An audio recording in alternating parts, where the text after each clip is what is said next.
역경의 위치를 바꾼다라는 제목으로 하나님 말씀 증거하겠습니다. 인생 역경이 바꾸는 것이 있습니다. 우리 위치가 바뀐다는 거예요. 저는 고등학교 졸업할 때 IMF 경제기가 왔습니다. 대학 갈 때 학교 그 전형표가 있잖아요. 대학별로 이렇게 서열 쭉 매겨져 있는데 IMF가 오니까 대학 위치가 몇 개 바뀌더라고요. 경찰대가 뜨기 시작하고 사관학교가 뜨기 시작하고요. 또 사범대 인기가 올라가기 시작하고 제가 이렇게 신문기사 보니까 몇 년 전까지만 해도 이거 학교 자랑 같은 거 빼버리고 어찌됐건 사관학교 인기가 확 올라가더라고요. 왜냐하면 등록금 무료니까. 경제적으로 어려우니까 대학 위치가 서열이 좀 바뀌더라고요. 역경이 오니까 순위도 바뀌고 가치가 또 매기는 거 달라지고 중요한 건 우리 사람에게 적용하면 역경이 그 사람의 진가를 보게 합니다. 오늘 유라굴로 광풍으로 인한 고난인데 광풍 불기 전에는요 사람들이 바울의 말에 아무도 귀 기울이지 않았습니다. 그냥 죄수였습니다. 그런데 큰 위기 처하니까 바울의 말에 귀를 기울입니다. 나중에 바울이 급기야 그 배의 사실상의 지휘관이 되었습니다. 역경이 위치를 바꾸는 것입니다. 우리 인생 크리스찬들은 고난이 올 때 너무 걱정하지 마십시오. 내 위치가 내 포지셔닝이 하나님 다 새롭게 재편하는 것입니다. 내가 있어야 할 자리에 날 보내시는 것이고 나의 가치가 만천하에 드러나게 되는 것입니다. 오늘 말씀 속에서 리더십의 본질, 사명자 아닙니까? 세 가지, 편함과 다수결이 아니라 불편과 말씀이라는 거예요. 두 번째, 진짜 용기를 가진 자가 나온다는 거예요. 세 번째, 숭고한 목적은 누구도 막을 수 없이 끝까지 간다는 겁니다. 자, 그래서 하겠습니다. 첫 번째, 편함과 다수결이 아니라 불편과 말씀이다. 21절 보니까 바울의 말이 뭐냐면 너희가 내 말을 듣고 떠나지 말았어야 한다라는 거예요. 이 항해 이전에 그들에게 지금 계절적으로 위험하니까 항해하면 안 된다고 바울이 말했습니다. 그런데 이 배에 운항권 쥐고 있는 백부장 율리오는 바울의 말보다 선장과 선주의 말을 더 들었습니다. 왜 바울의 말을 듣지 않고 선장과 선주는 바울과 또 의견이 달랐겠습니까? 12절 보니까 지금 그들이 있는 그레데 섬의 그 미항이 작아서 배에 있는 276명의 사람들이 겨울 지내기에는 숙박이나 위락시설이 형편없다는 거예요. 그래서 같은 그레데 섬이지만 조금 더 가면 베니스라는 큰 항구 있으니까 거기로 가자는 거예요. 그래서 선장과 선주의 말을 더 듣고 그 길 가는 거예요. 세상 사람이 좋아하는 것. 겨울을 편히 지내겠다는 욕심 때문에 좀 더 편하고자 하는 탐욕, 결국 커다란 재난을 초래한 것입니다. 또 하나가 뭐예요? 다수결. 21장 12절 보니까 그 항구가 겨울을 지내기에 불편함으로 거기서 떠나 아무쪼록 베니스에 가서 겨울을 지내자 하는 자가 더 많으니 이 다수결 따라가다가 이제 광풍 만난 거예요. 하지만 바울은요 이런 편의주의의 마음이 없습니다. 바울의 마음은 하늘 평안으로 배불렀거든요. 그리스도를 발견했거든요. 그리스도를 아는 고상한 지식이 그가 알고 있던 모든 것을 배설물 여길 수 있는 그 믿음이 된 것입니다. 그 바울은 세상의 자랑, 인기 버리고 불편함 감수하면서 선교의 사명을 넉넉히 감당한 것입니다. 우리 신앙생활 우리 늘 듣잖아요. 최근 들어서 불편함과 사명이 만날 때 폭발력이 있는 것입니다. 저 편한 거 쫓아다니고 돈 명예 한번 해보십시오. 끝은 허무함이요 공허함이요 그런 모든 것도 다 수단이거든요.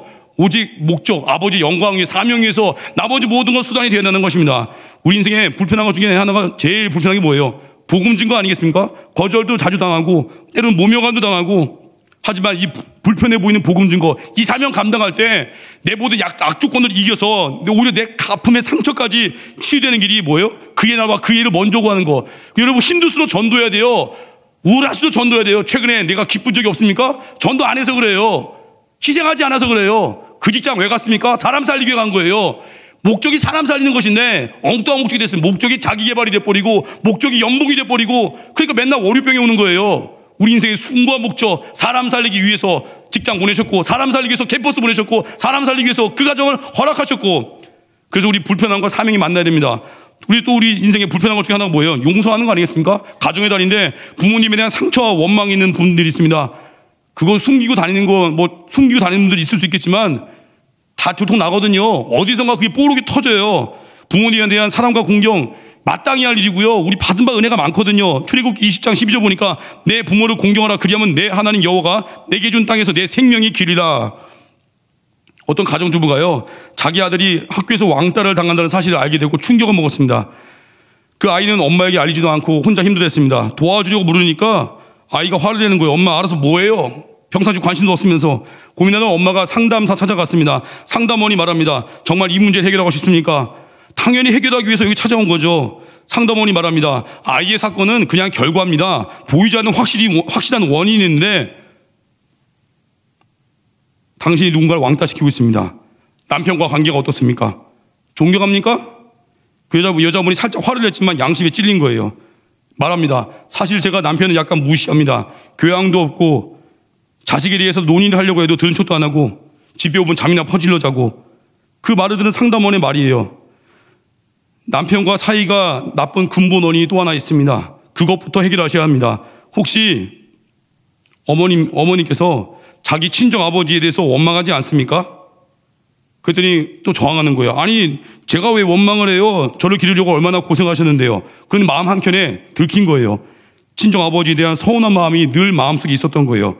그래서 상담사가 얘기합니다. 일단 친정 아버지와 진짜 화해를 하십시오. 그래서 결국 어렵게 아버지와 화해를 했는데 남편과 사이도 좋아지더래요. 순차적으로. 그리고 자녀가 왕따 문제도 해결이 되고. 이 이야기는요, 제가 한번 소개했었죠.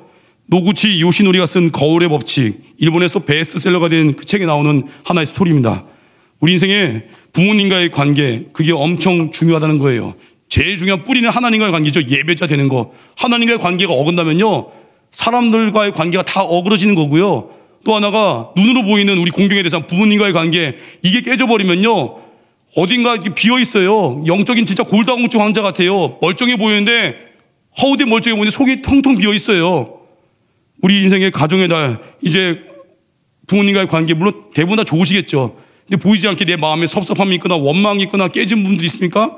오늘 이 말씀 들었다면 다시 그 불편한 자리, 용서의 자리, 희생의 자리, 공경의 자리 다시 가서 회복하십시오. 그럴 때 우리 인생에 진짜 자유를 누리고 진짜 회복이 있고 감사가 회복될 것입니다. 우리 인생의 권위 아래 살아가는 것은 불편할 것입니다. 하지만 그 권위 안에 있을 때 내가 보호받고요, 최고의 권위가 뭐예요? 말씀의 권위 앞에 나를 굴복시키는 것. 그리고 하나님 보내신 우리 부모님들, 그 권위 아래서 우리가 성장했잖아요. 그 은혜 잊지 않고 공경하는 것입니다. 공경과 용서, 사랑으로 가시고 세상과 풍조, 편안과 다수결이 아니라 말씀의 길 따라 가십시오. 예수로 충만해지고 사명자로 살아갈 때 하나님 우리에게 주신 감격과 기쁨, 영광의 일을 걸을 것입니다. 두 번째, 진정한 용기를 회복하라는 것입니다. 욕심으로 인한 오늘 항해의 결론이 20절인데 여러 날 동안 해도 별도 보이지 아니하고 큰 풍랑이 그대로 있음에 구원의 여망마저 없어졌더라. 유락으로 나는 광풍이 그들을 인도한 종착지는요, 절망이라는 항구입니다. 이들이 여러 날 동안 먹지도 않죠. 희망이 없으니까 괴롭죠. 심리학의 아버지 윌리엄 제이스가요, 뇌는 우리의 소망 따라 성장을 거듭한대요. 빅터 프랭클이요, 아우슈비츠 있을 때요, 살아남게 한 게 두 가지 이유가 있다고 합니다. 첫 번째가 사랑의 힘이래요. 수용소 어딘가에 죽었는지 살아있는지 모를 그 사랑하는 아내를 생각하면서 아내와의 그 순간을 추억하면서 살 힘을 얻었다고 합니다. 또 하나가 소망의 힘이에요. 이 수용소에서 나가면 고난의 경험으로 그리스리다. 이 소망 때문에. 여러분, 예배가 왜 중요합니까? 예배는 우리에게 소망을 심겨주는 거예요. 예배는 어떤 절망도 박살낼 수 있는 강력한 무기예요. 그 예배의 우습게 여기면요, 세상에서 뭔가 얻은 것 같지만 늘 괴로운 거예요. 침묵 지키던 바울이 일어나서 말을 하죠. 22절 보니까 내가 너희를 권하노니 이제는 안심하라. 너희 중 아무도 생명에는 아무런 손상이 없겠고 오직 배뿐이다. 안심하라는 거예요. 25절 보니까 그러므로 여러분이 안심하라. 나는 내게 말씀하신 그대로 되리라고 하나님을 믿노라. 하나님에 대한 믿음을 가진 바울의 그 진가가 나타나죠. 절망 속에서 진짜 질서가 재편되는 것입니다. 절망 속에 드러나는 용기, 이 확신, 바울이 갖고 있었던 하나님에 대한 믿음이 드러나는 것입니다. 크리스천리티 투데이 그 잡지에 실린 한 여성분의 이야기입니다. 남편이 잘 나가던 사업체에 근무했습니다. 그런데 경제 위기로 이제 어려움을 겪은 겁니다. 재정 위기가 왔습니다. 이제 자녀 출산도 했는데 돈도 없고 치료비 부담할 또 능력도 없는 상황으로 몰리고, 이전에는 호화로운 생활을 지냈대요. 식료품이나 난방비 신경도 안 쓰고 또 자녀들도 수업료 비싸기로 소문난 학교에 보냈다고 합니다. 그러다가 졸지에 어려움 당하니까 이제 괴로운 거예요. 풍요로운 시절에는요, 남편이 가져다준 그 수표를 보면서 즐거워서 주방을 돌며 막 춤을 췄대요. 돈 가지고 춤을 췄대요. 하나님의 임재를 전혀 못 느꼈다고 합니다. 근데 남편이 와서 이제 어려운 소식을 전했죠.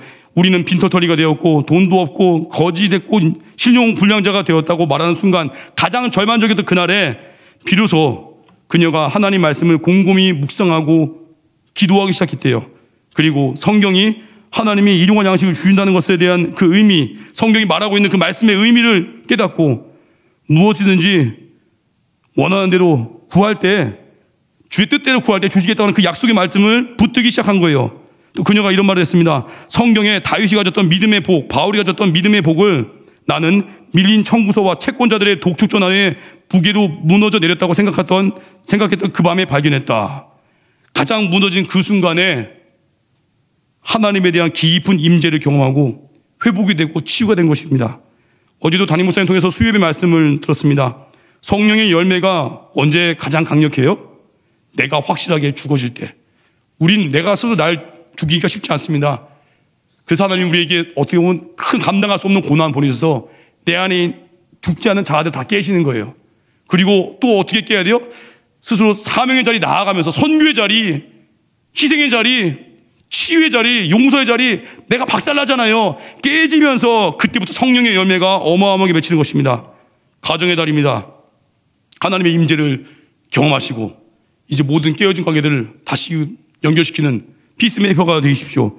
우리 인생의 절망으로 이끄는 이유, 주만 의지하는 것입니다. 그 어떤 것도 의지할 대상 없습니다. 사람에게 너무 실망했습니까? 그 사람은 의지했던 거예요. 회사에 대해서 너무 실망했습니까? 그 회사 의지한 거예요. 의지했던 모든 것 사라지고 주님만 의지할 때, 주님만 경배할 때 우리의 신앙이 견고해지는 것입니다. 그리고 그 믿음을 갖고 있는 자, 당장에 내가 초라해 보이고 세상 사람들이 야, 저 뭐하냐? 예배나 드리고 주일날 교회 간다며? 그런 조롱 들어도 끝까지 예배 드리고 견디고 믿음 붙들면요, 이런 위기의 때에 바울처럼 위치가 바뀌는 거예요. 진가가 드러나는 거예요. 여러분, 좁은 길, 제가 지난번에 칼로 마지막부터 썼지만 좁은 길은요 불편한 길이고요, 또 하나 좁은 길은요 외롭습니다. 세상에서만 외로운 게 아니라요, 교회에서도 외로워져요. 교회에서도요 내 믿음이 뜨거워지려고 하고요, 내 믿음이 진짜 숭고해지려고 하고, 내가 정말 희생하고 낮아지면요 교회조차 외로울 수 있습니다. 왜요? 믿음의 농도가 다 다르거든요. 여러분, 교회 생활하다가 교회 왔는데도 왜 괴로울까? 물론 본인 성질이 안 좋아서 외로울 때도 있겠지만 진짜 믿음 있는 사람들은요 자기의 믿음의 순결함 때문에 외로울 수 있어요. 그 외로움 끝까지 가십시오. 그 하나님이 반드시 숭고한 믿음 가진 자에게 사람을 붙여주실 것입니다. 뜻을 함께하는 자들을 붙여주실 것입니다. 우리 교회 요즘 이 시대에 선교하는 교회 많이 없다고 하지만 우리 교회 끝까지 선교하니까 처음엔 고독해 보였죠. 아니 요즘 선교하는 교회가 어디 있어요? 막 이런 외침들이 주변에 있었지만 우리 교회 끝까지 예배기도 선교하니까 이제 막 선교하고 싶어서 오는 새신자들이 있잖아요. 선교하고 싶어서 이 교회 왔습니다. 선교하는 교회에 응원하고 싶어서 후원금도 보냅니다. 외로워 보여도 끝까지 이 길을 걸어가면요, 이 길 끝에서만 주님 만나는 게 아니라 이 길 가운데에서, 이 길 과정 속에서 주님의 깊은 임재를 경험할 것입니다. 어떤 순간에도 외롭고 힘들고 부족해도 끝까지 말씀 붙들고 승리하는 하나님의 되기를 주님으로 축원합니다. 세 번째가 숭고한 목적에 끝까지 간다는 거예요. 표류하던 배가 멜리데 섬에 도착했습니다. 멜리데 섬은요, 그들이 쓰던 그레데 섬에서 약 800km 떨어진 엄청 먼 곳에 있습니다. 유라굴로 강풍이 지중해를 휘저으면서 그 먼 곳으로 몰아버린 것입니다. 중요한 건 이 멜리데 섬이 어디 있느냐? 그들이 가야 되는 목적지인 로마, 이탈리아 반도 바로 밑에 있습니다. 감사하죠? 광풍이 넘을 수 없는 선이 있었습니다. 첫째가 배에 있었던 276명의 머리카락 하나도 상하지 못하게 했습니다. 두 번째, 가야 하는 방향도 하나님이 통제했습니다. 바울이 로마로 가야 되는 길을 막지 못했습니다. 하나님의 숭고한 목적을 유라굴로라는 미친 광풍이 절대 방해할 수 없었습니다. 광풍이 알렉산드리아호의 배 안에 모든 계획을 처음에 무산시켰죠. 모든 사업 계획을 무산시켰지만 광풍은 구원받아야 될 영혼들을 건들지 못했습니다. 그리고 복음을 로마에 증거한 하나님의 교회, 이걸 건드리지 못한 것입니다. 오히려 광풍으로 인해서 더 빨리 가는 것입니다. 제 선배 목사님 존경하는 분들 참 많은데 그 한 분 기억나요. 자기가 이렇게 원하는 대학이 못 들어갔대요. 밀려서 간 대학도 참 나름 좋은 대학인데 그분 기준이 있었겠죠. 밀려서 간 대학이 있었는데 그곳에서 CCC 활동하면서 또 부르심 발견하고 훈련받고 또 젊은 시절에 가난하고 또 이분이 또 약골이에요. 약골. 병을 닳고 살았더래요. 그러다 보니까 병을 닳고 사니까 죄도 좀 덜 짓고 더 예수님 의지했대요. 이분이 또 신학교 들어왔어요. 폐결핵이라는 광풍을 맞이했고 또 불멸증도 시달렸대요. 그래서 결국 이분 표현이에요. 교수가 되고 싶은 꿈은 좌절이 됐는데 오히려 하나님께서 현장으로 가게 만드셔서 지금 목회 참 잘하시거든요. 근데 이분이 또 아버님이 중풍으로 쓰러지는 광풍을 맞이했다고 합니다. 아버님께서. 그로 인해서 지금까지 또 요양원 계시대요. 아무도 감당할 수가 없으니까. 그 일로 어머니는 기도의 사람이 되었다고 합니다. 그 선배 목사님은 주님만 붙들게 되었다고 합니다. 수많은 광풍 속에서 삶의 많은 것을 잃은 것 같지만 한 가지 사명 향해 달려가는 그 길을 절대 막지 못했고 더 예수님을 닮게 했고 광풍으로 인해서 더 빨리 그 길로 달려갔다는 거예요. 어떤 광풍이 우리 가운데 있습니까? 그 광풍 때문에 우리의 사명은 중단될 수 없습니다. 우리의 목적이 숭고하기 때문에 우리 교회 예배, 기도, 선교, 목숨 걸잖아요. 아무도 막을 수 없습니다.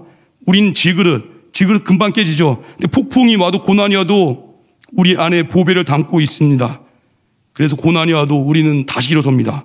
능력이 우리 안에 없고 하나님께 있고 사명이 있기 때문에 그래서 우리는 끝까지 갈 수 있습니다. 지난 월요일이었죠. 한 3일 전인가요? 제가 고등학교 졸업하고 나서 이제 27년이 되었습니다. 고등학교 동창회가 매년 있었는데 저는 가진 않았습니다. 뭐 사역도 해야 되고 전 동창회에 대한 약간 편견이 있었습니다. 동창회 가봤자 뭐 세상적으로 성공한 친구들이 명함 내밀고 싶어서 오겠지. 약간 이런 편견들. 물론 좋은 뜻도 있을 거예요. 친구가 보고 싶어서. 근데 27년 동안 간 적 없는데 저에게 고등학교 때 처음 예수님을 소개해준 친구, 그 친구가 그 모임에 온다는 거예요. 그 친구가 계속 연락했거든요. 준호가 너도 왔으면 좋겠다. 그래서 내가 고민하다가 처음으로 동창회를 갔습니다.